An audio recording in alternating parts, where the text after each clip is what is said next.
नजर डालेंगे आलमी मंजरनामे पर। लंदन में हजारों की तादाद में अफराद फलस्तीनी खातून सहाफी शीरीन अबू आकला की हलाकत पर एहतजाजी मुजाहरा करने बाहर निकल गए।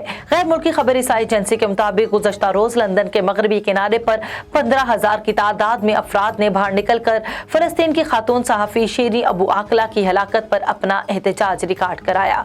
इस मौके पर एहतजाजी मुजाहिरीन के मुंतजमीन का कहना था कि इसराइल स्नाइपर के हाथों शीरीन अबू आकला के कातिल का रद्द-ए-अमल में ये एहतजाज हो रहा है।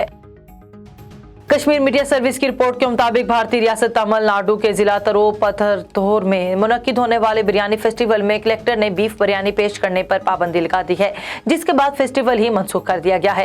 तिरुपथर के जिले इंतजामिया ने सियाहत को फरोग देने के मकसद से 13 से 15 जून तक फेस्टिवल का इनेकाद किया था, जिसमें 20 अलग अलग तरह की बिरयानी की डिश पेश की जाने का मंसूबा था। लेकिन इस पर तनाज़ा तब उठा जब जिले कलेक्टर ने बीफ बिरयानी पेश करने की इजाजत देने से इनकार कर दिया। दरअसल रियासत के SSC/ST कमीशन ने कलेक्टर की तरफ से बीफ बिरयानी पर आयद की गई पाबंदी को मुसलमानों, दलितों और कबाइलों के तई इम्तियाजी सलूक करार देते हुए उनसे इस हवाले से जवाब तलब किया है।